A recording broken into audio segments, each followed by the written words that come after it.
Hi guys! Ito ang dinner namin today. Yan, beef siya guys. So, pera natin lang naman is 200 pesos. Ayan. So, dalawang binili ko para hindi betin. And then, this one is beef. Yan. Ang tawag dito sa ano namin is yakiniku. So, malit lang to guys na nilagay ko.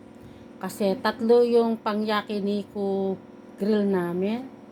So, ayan. Pagkatapos, meron pa kami corn butter. Paborito ng kambal ko. Corn butter. Siyempre, hindi nawawala yung favorite sauce nila. Yan. At ako naman ay ito. Yan. Siyempre, gusto ko naman ito, atsara. Bigay ng kaibigan ko yan, guys. Yan.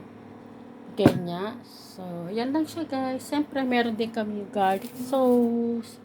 Pero, sa ano lang to, pang combination nila sa fritada. Dito, sa kaibigan ko. Yan. Kasi, binigyan tayo ng salmon.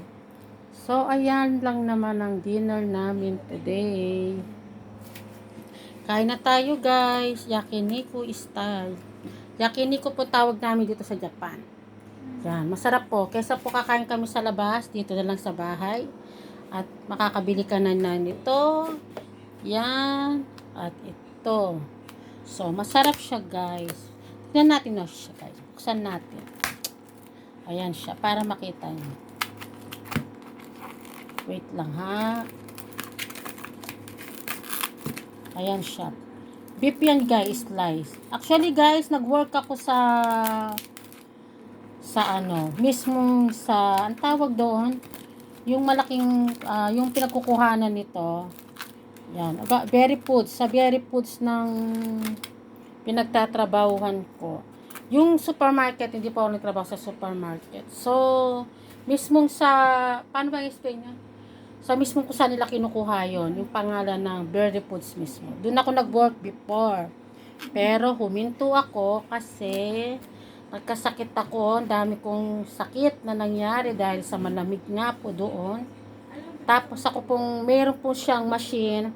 Ako mag-isa sarili ko pong mundo yung lugar ko. Tapos slice.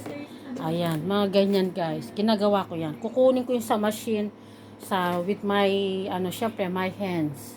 Pero kinukuha ko yan sa malaking freezer, guys. Tapos mga karne sila. Yan, guys. Kaya alam ko po kung paano nila. Pero yung pagtitimpla hindi po ako. Sa slice lang ako. Like yung pang shabu-shabu, ganyan. Ganun po siya, guys. So ayan na siya, guys. Kakain na tayo. Ayan.